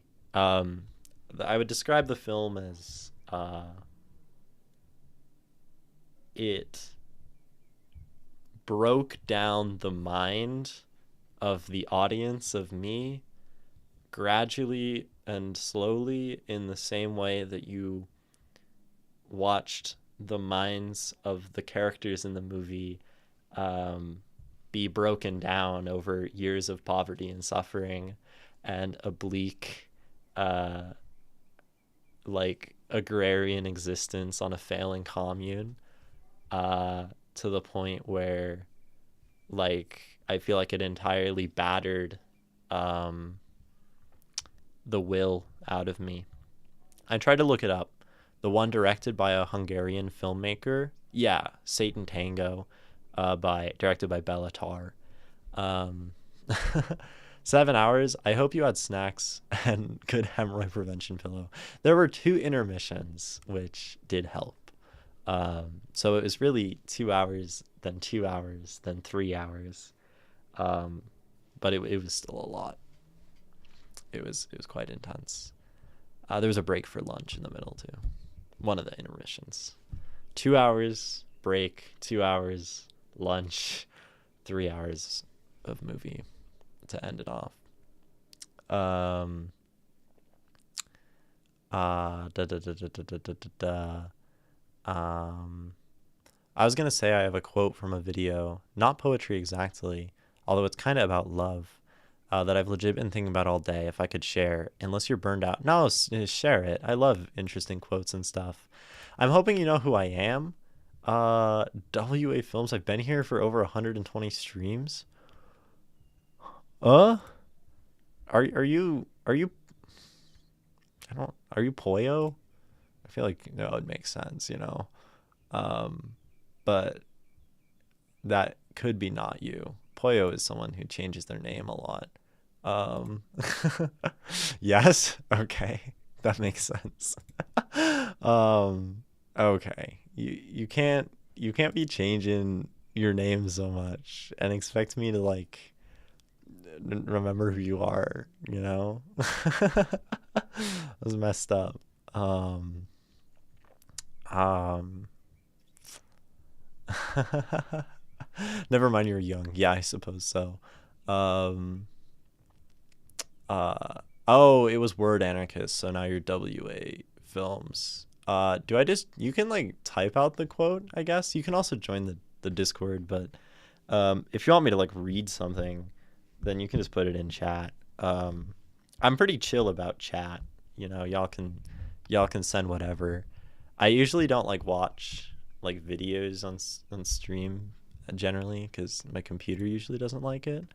Um, okay, that's fine. Cool. Um, yeah, but no, I like when people share stuff that's interesting and cool, and especially when we're at the point of stream where I'm just like yapping about random stuff like 7 hour movies. Um, like it doesn't matter, right? You can say whatever the fuck you want in chat. Um, Beneath the brittle surface, the vain self-interested clinging love, the maddening longing which only obscures what lies below, there is a silently flowing river, a river of compassion, bowels of mercy, a feeling of the other people's pain, flowing into a vast, vast ocean of sadness. Oh, this is heavy. Although it is a sadness, one enters it willing, with joy, for there is such a tenderness in its pain, and at last, in the sadness, there is perfect freedom. This is the love that never dies, a proof of immortality. Zam. That's it. It's about the death of the false self and the vanity, so one might give out a more self-giving or self-emptying, a kenotic love. Um, yeah. Um, where is this from? That's very like beautifully uh written. Um, there's a lot there. Beneath the brittle surface, the vain, self-interested clinging love, the maddening longing, which only obscures what lies below, there is a silently flowing river, a river of compassion, bowels of mercy, a feeling of the other people's pain, flowing into a vast, vast ocean of sadness. Man, that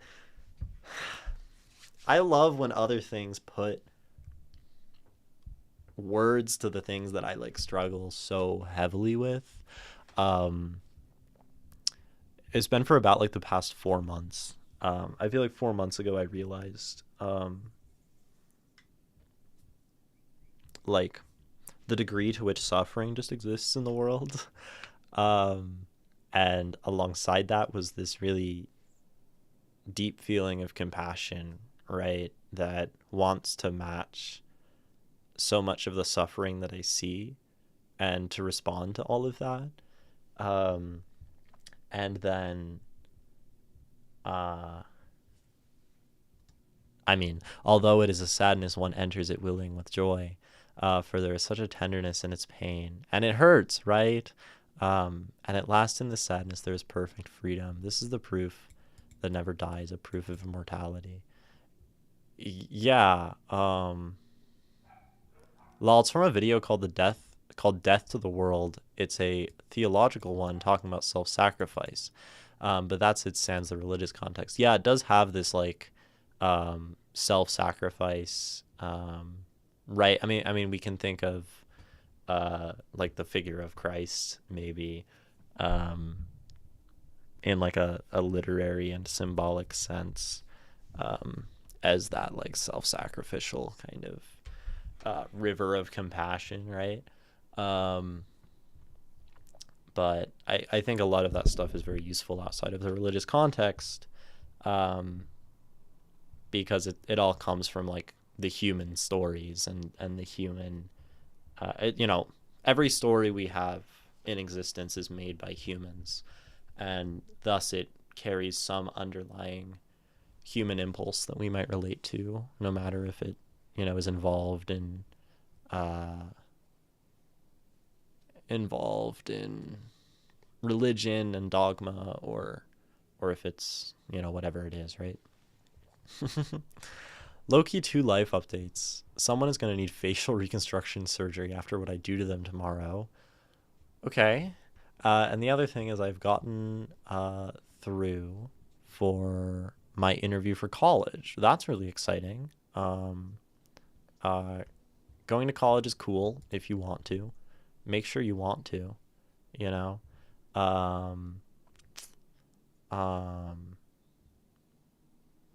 but yeah, like punching people is I mean, maybe you're not gonna punch them. Maybe you're gonna do something else to their face. I'm not sure. Um, but make sure you're very very justified before taking an action like that, Ari. Um, yeah.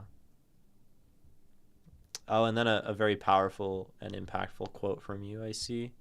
Not every PP time is a poo poo time, but every poo poo time is a PP time. Ari, earlier today when talking about a massive shit stain on the floor of the walk home.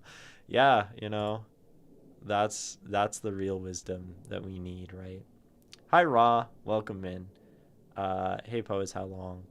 Uh, yeah, welcome. Hi.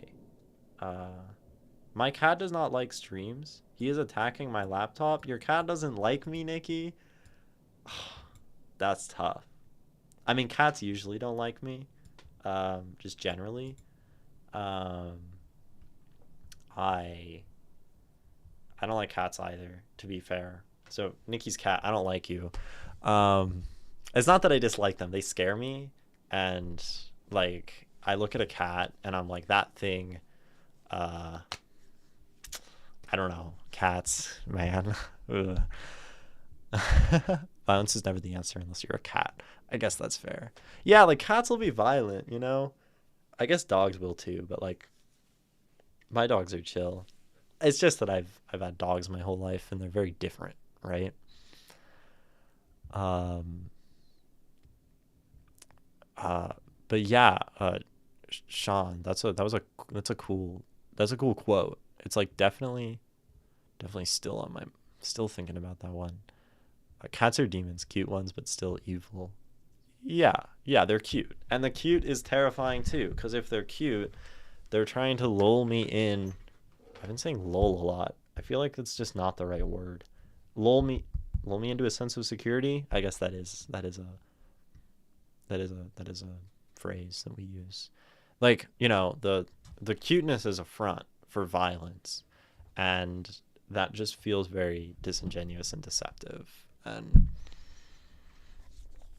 dogs, like, they're angry at you, they like growl. You know, cat, it like looks at you, you can't tell anything. They're unreadable. They're like stoic and mysterious, and then like your face is clawed off probably or something. Um, I just haven't been around cats that much. I just don't actually know. I don't know like how to pet them or what to do. So I'm very timid because I also like I think it's probably just that I don't want to like hurt them, and like I'm very rough with my dogs cuz I know I can be. Um and then like cats, I'm like I don't know what to do with this thing, and so I'll just let it be. And that's probably the safer way to go with creatures in general, right? Is just like don't touch them. Right? That's probably better. Me and my friend were joking around, and then we saw it. Went, oh fuck! I feel bad for that guy's bladder. Yeah. Oh, I see. Um, that's funny. Cats are God's perfect killing machines, but also purry. Yeah, they go like meow, and then you're like, oh my gosh, it's such a cute little thing. It goes meow, and like I don't know, man. Like that makes it all the more scary, I think. Um, I've been thinking about it all day. I sent it to a friend, and then she went to watch TV now. Yeah, I feel like that's the reality of most things like that. Is you're like, oh wow, look at this awesome, like deep philosophical shit. Let me like send this to a friend because they might think it's cool, and then they're like, oh that's neat, bro, and they leave. You know. Um, I have this friend who like is straight up a philosopher, and he's super smart, and he sent me this like kind of 20-page long philosophical model that he's just like writing, um, and I read it, and I'm like, okay, that was pretty cool. That was very difficult, so I'm like, I'm gonna read it again, so I could like give him my genuine thoughts, and so then I like typed up my thoughts for him, and he's like, thanks, I've sent this to like 10 people, and like you're the only one who actually read it. And you read it twice and gave me feedback. And I just thought that was kind of unfortunate, right? That like I don't know how hard it is to like probably genuinely engage with people over information in an age of distraction and like so much to do and so much to see, so much to do, so much to see. So that was the only thing that impacts me. Didn't have, yeah, I don't know how the song goes.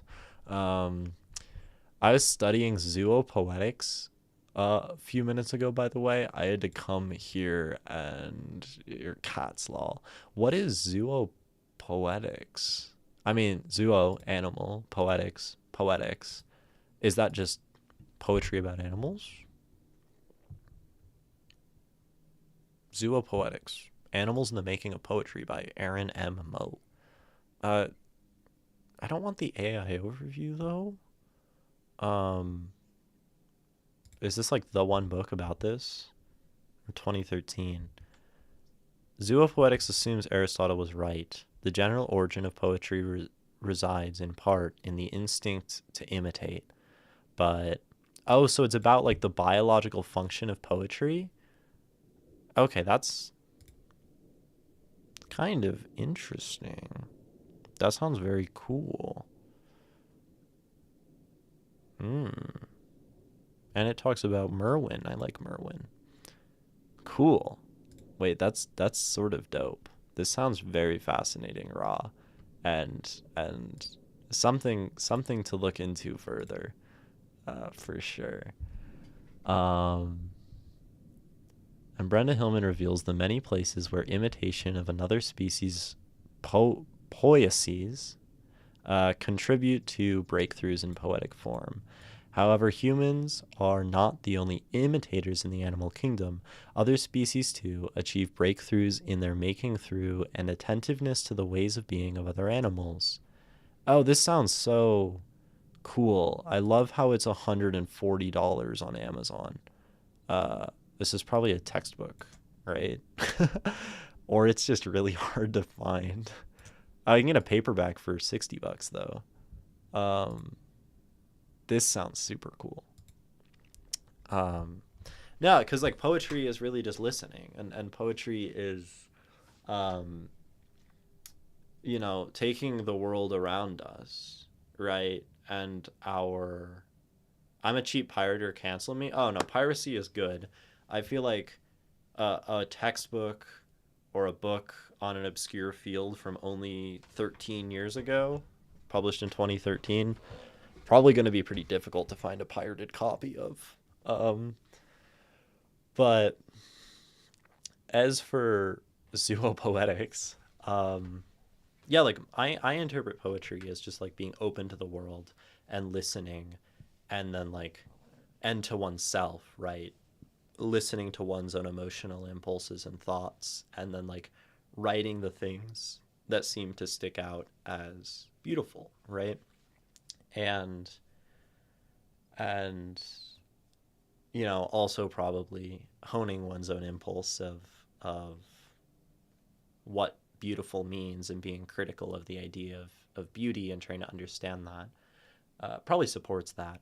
But really just listening, right? And that is an imitation of what is happening on the outside, and it's like an imitation of something through a different medium, uh, and like an abstraction, which I guess it's cool to think about that as like a fundamental animal trait that is just done, that we like hear things and imitate them, and someone next to me makes a funny sound, so I make the sound too, or that kind of thing.